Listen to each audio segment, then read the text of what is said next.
Hello there, good morning and welcome. It's Friday the 13th. Oh, let's hope it's not an unlucky one for West Ham tomorrow. Come on, you irons. My name's John. Welcome to Claret and Booze and to today's Daily Ramble. Now, just to get the boring stuff out of the way first, if you do like the show today, then please give it a thumbs up. If you haven't already subscribed, then please do so and hit that bell notification where you'll be notified as and when we make a video. Well, yeah, good morning. And there's quite a lot to talk about regarding West Ham. There's a lot of little transfer rumours building up, managerial changes, and obviously the big game against Wolverhampton Wanderers taking place tomorrow. Squeaky bum time. So today what we're going to talk about, we're going to talk about a possible World Cup star replacement for Craig Dawson, who looks to be going the other way out to Wolves. We've got some other little rumours regarding transfers. As we know, you all love transfers. And just a little bit of a waffle, really, from me. I've been a bit quiet this week since the video we made on Sunday, me, Gary and Nick. But it doesn't mean I haven't been thinking about my beloved club. Oh, no. If anything, me, Nick and Gary and Nigel have been chatting more than ever. So I think tomorrow's game is obviously becoming more and more important and it's more than a six-pointer. It's more than a six-pointer. Excuse me. Okay, so as we know, it's January transfer window time and West Ham have been linked with all manner of players. The usual suspects keep popping up, such as El Nesri. I even heard some waffle the other day about Lukaku coming to us on loan from Chelsea, but I'm not sure that'll work. But transfers, so yeah, we know that defensively we are struggling a bit in so much as our players are aging. Some of them don't seem to have the same zip and guile that they would have had in previous seasons and have lost their mojo, really. Now, one player I wanted to briefly talk about, this is not a transfer link, but this is something that I think West Ham should be more proactive in. Now, Aston Villa, Unai Emery has just recently, the other day, bought a new left-back. Can't remember his name there, sorry. They bought him from Real Betis. He's an Argentinian international, 29 years of age. So Aston Villa have bought him for like £10 million or something like that, cheap as chips. Now, to me, that means that the player that we were linked with before he left Everton, Luca Digne, could be up for grabs. Now, I'm not saying we'll be able to go in and buy him, but, we know what Luca Digne offers, and he most definitely offers an upgrade on what we currently have, namely Cresswell, who I'm not going to sit here and slag off because Cresswell's been brilliant for us. But, for me, Luca Digne is most definitely an upgrade on Cresswell. He's fantastic. He's a fantastic dead ball specialist. There's not many better than him. He hasn't really lit the world alight at Villa. I think he's had a few in and out of the team. He's been in and out of the team a little bit. But obviously, what may have enticed him to Aston Villa when he left Everton in the summer would have been the Gerrard factor. Now, we spoke about this, me and Nick, and we had a bit of debate. Nick was adamant that Gerrard would turn Villa around, that he would make Villa a top team. Now, I wasn't doubting him, but I always say that the proof's in the pudding. You can't assume that someone's going to have a fantastic time as a manager or a player when they move club. You just don't know what's going to happen. Wrong place, wrong time, whatever it may be. But Luca Digne, for me, is somebody that West Ham could be going in and trying to get in on loan until the end of the season. Emery obviously doesn't fancy him. He wouldn't have gone out and bought an Argentinian international left-back.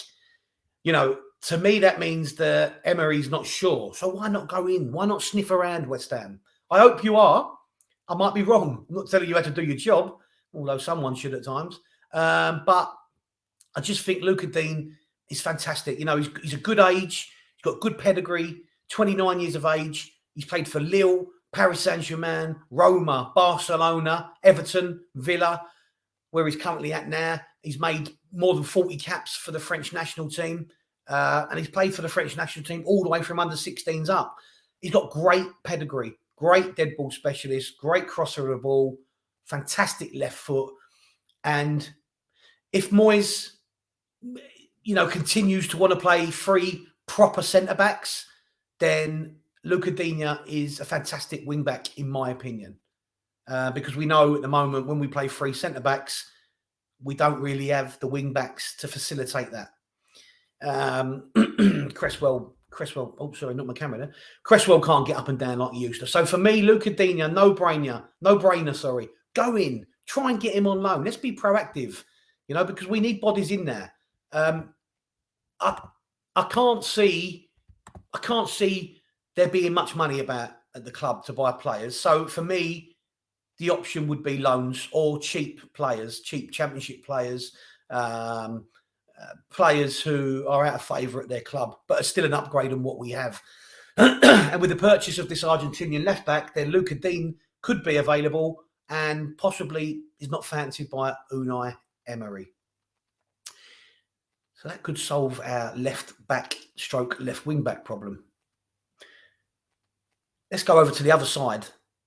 We know that Vladimir Coufal is struggling for form. There's no doubt his work ethic, but his end product is somewhat failing. And another player who seems to be not in favour, who's not fancied, would be 22-year-old Jed Spence. Now, Jed Spence, we know about him. We was linked with him in the summer, again, as we was linked with everybody. But Tottenham beat us to his signature. He's a London lad, 22 years of age. Youth career started at Fulham. Went to Middlesbrough 2018, 4 years there. Went on loan to Forest. Helped them got promoted from the Championship to the Premier League. This is where he came to everybody's attention. He had a great season on the right for them. England under 21 international as well. He's only made a handful of appearances for Spurs, most of which have come from the bench. It's quite obvious that he's not in favour with Conte. And yet again, another player that we could go and nick on loan. Why not be proactive? We know we're rivals with them, but this season we are not a threat to Spurs. So we're not in direct competition in terms of fighting for league positions. We're fighting for survival to some degree. We're in a relegation battle, some would say. And for me, again, Jed Spence would be an ideal replacement, probably on loan, obviously, for the out of form Vladimir Coufal. Cresswell, Coufal, Cresswell's had a great career for us. Soufal's had a great couple of years. His form's dipped.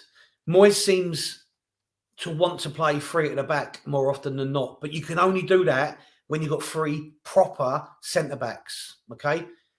If we do have three centre-backs full, let's say we have Aguero, Bonner, Dawson available, they all play centre-back, but then you've got the wing-back situation letting you down. So for me, Jed Spence on the right, Luca Digne on the left, 2 loan signings until the end of the season, just to help us fight and survive this relegation battle that we are in. They're two areas of the pitch that we are quite obviously struggling with, okay, because we don't really have adequate people on the bench. I mean, we've got Ben Johnson, but he's obviously stumbling over a contract. Maybe he's fallen out of favour with Moyes. I'm not sure Moyes knows his best position because he plays him everywhere. But, I don't want to see Cresswell and Coufal playing as wing-backs, doing jobs that they can no longer do. It just defeats the object, And Luca Digne, Jed Spence are just no-brainers. Get him in on loan till the end of the season. Why not? Why not? Now, obviously, West Ham are continuously linked with wingers now. And that is due to the fact that Mr. Whippy, otherwise known as Cornet, he seems to turn up when he wants. I think he's made less appearances for West Ham, even turning up to the stadium, than Hugo Porfirio did when we had him back in the day. He used to always go shopping or nightclubbing. Was that Danny? I can't remember. But, Mr. Whippy, Cornet, he seems to want to play when he wants, all right?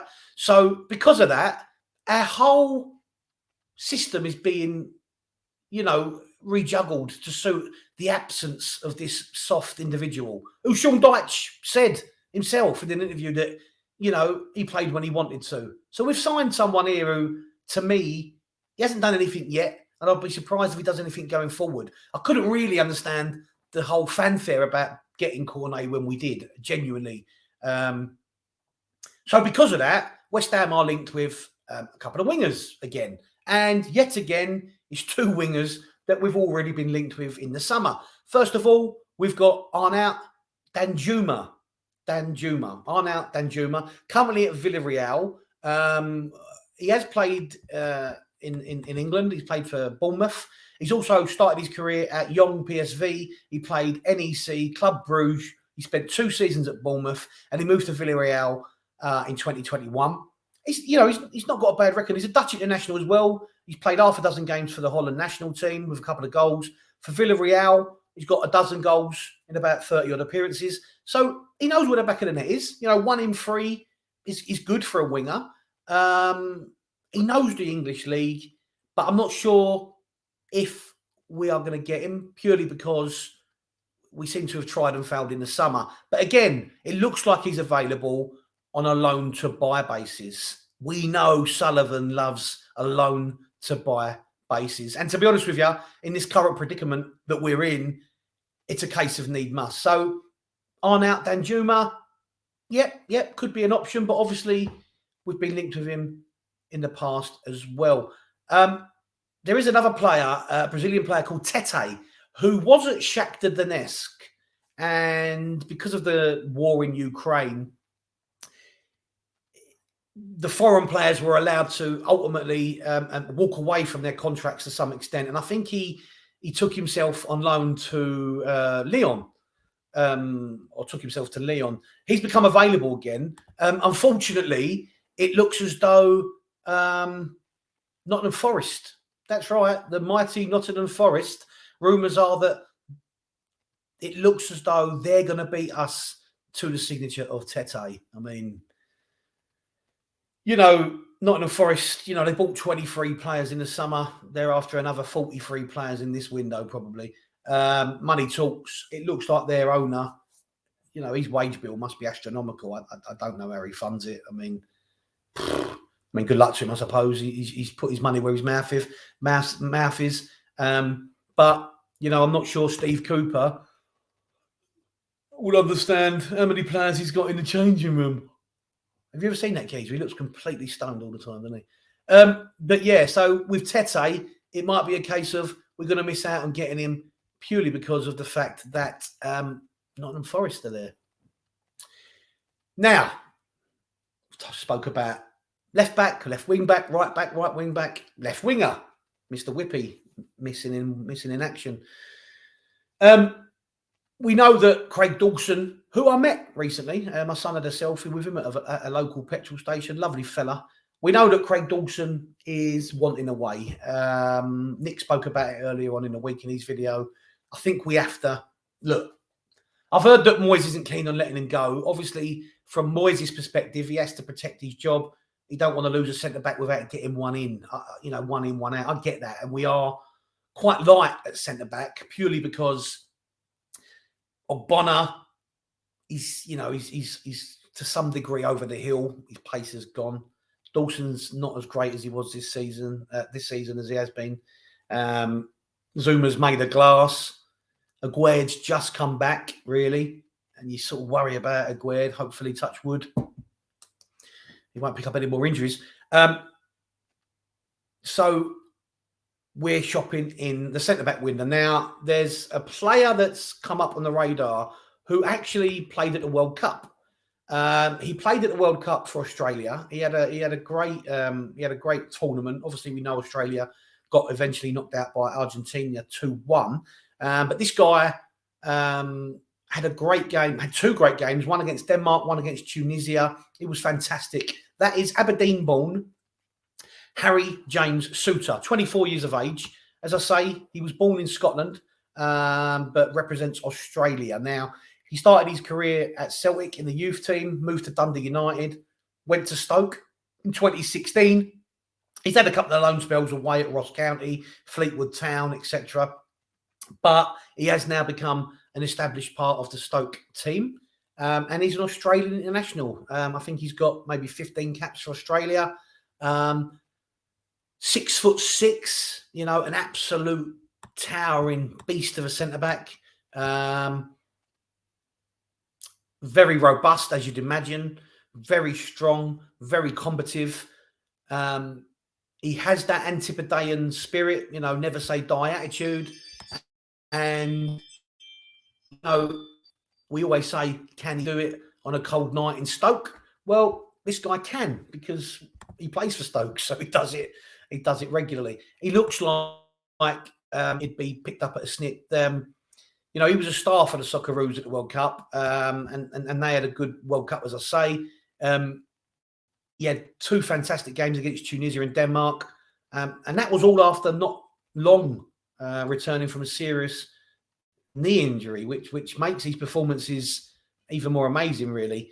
But that has obviously put him on the radar of other top-flight clubs, not just West Ham United. Again, Wolverhampton Wanderers look like they're interested in him as well. And he has had links to the Premier League back in 2021. Aston Villa, Spurs and Everton were linked with him.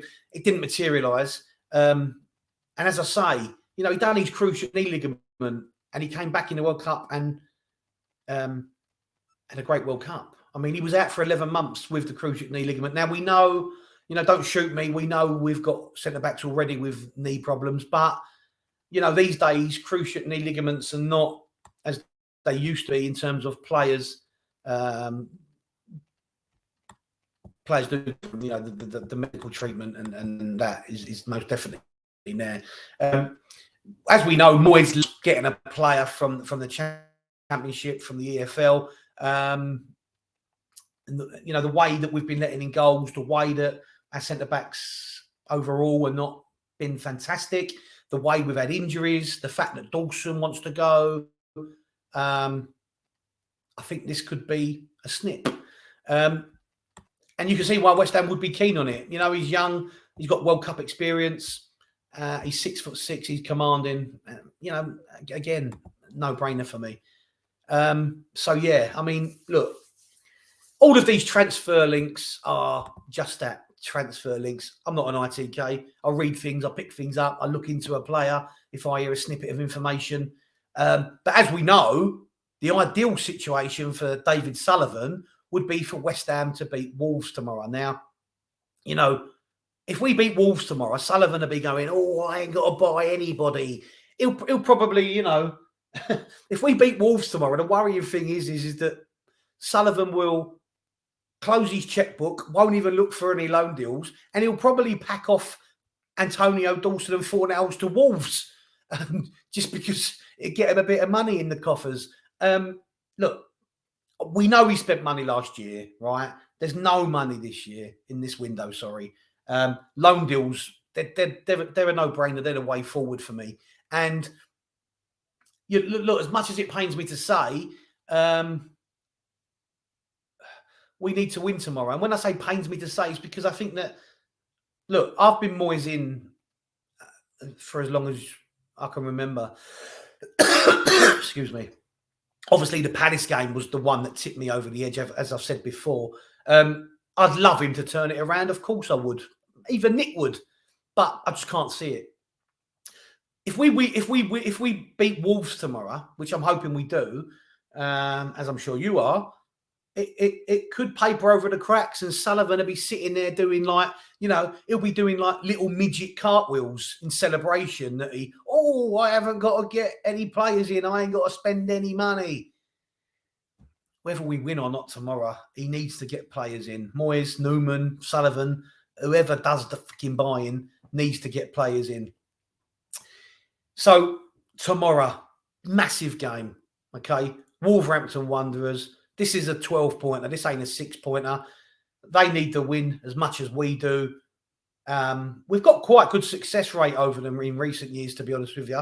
And yes, they have got Lopetegui, whatever his name is, the new manager, who seems to have created a little bit of stability with them. But they don't score goals, right? So that's one thing in our favour. However, we don't score goals. So I can't see there being many goals in the game. I'm actually I'm thinking it's going to be 0-0 or someone's going to nick it 1-0 either way. Obviously, I'm hoping and praying that we nick it 1-0. Now, Paul Merson and Jeff Stelling have both tipped a 1-0 win to Wolves. Pair of, I won't swear. But I'm going to go for West Ham to win 1-0, get a much needed win. And then we're going to go and beat Big Fat Frank and his toffees next week. And everything will be rosy again.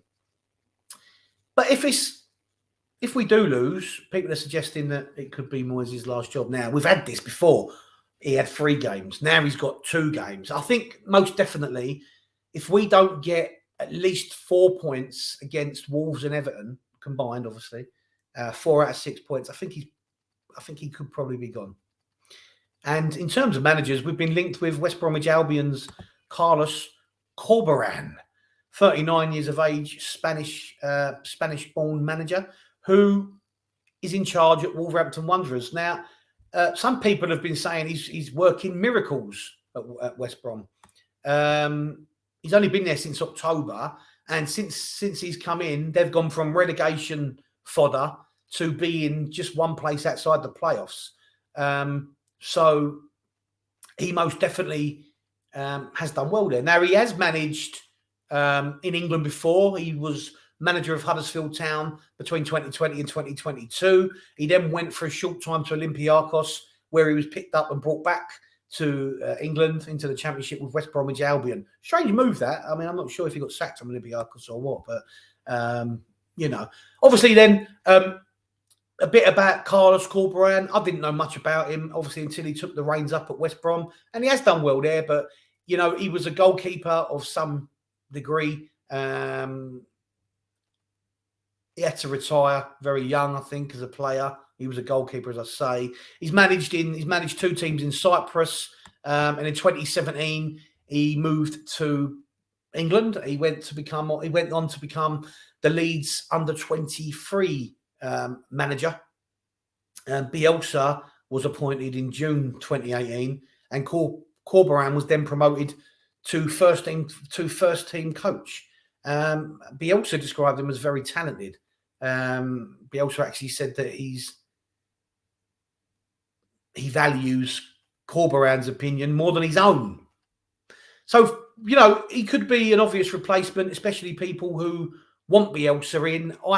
I don't think Bielsa would be a good fit for us at the minute. I think we need longevity. I think we need stability. And as much as people rave about Bielsa, I'm not sure about the hype. I think he's a bit erratic, if I'm honest. And Corberán at 39 would be, could be a good appointment.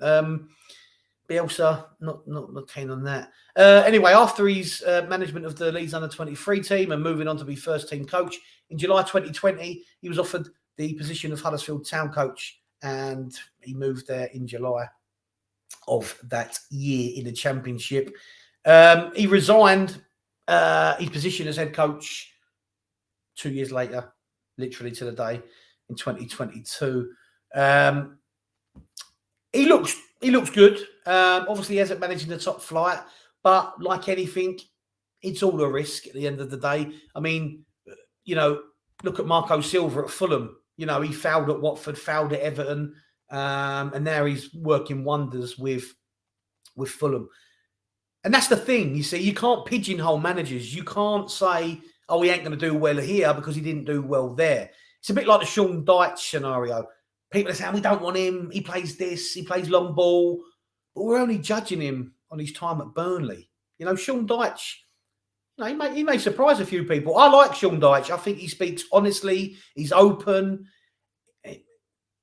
Sometimes I think you need that little bit of, some players need to kick up the arse, and I think Sean Dyche will most definitely do that. But look, Moyes is still in the hot seat.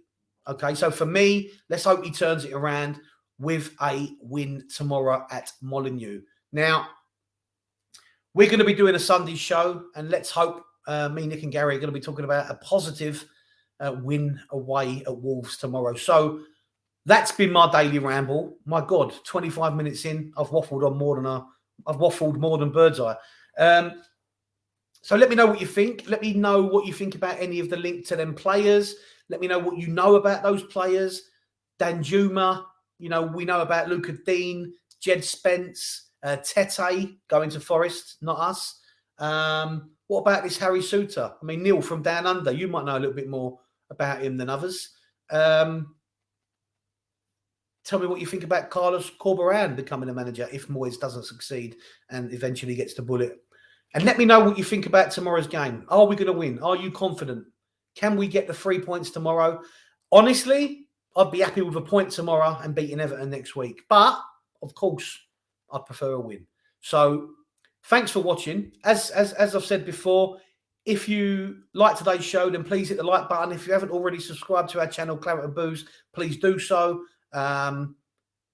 Share the video far and wide. We're really enjoying what we're doing. We hope you are too. We're not professionals by any stretch of the imagination. So sometimes we may have a few arguments, especially me and Nick, sometimes Gary. But thanks for watching. Let's hope we can go to Molyneux tomorrow and pick up a win. Come on, you Irons!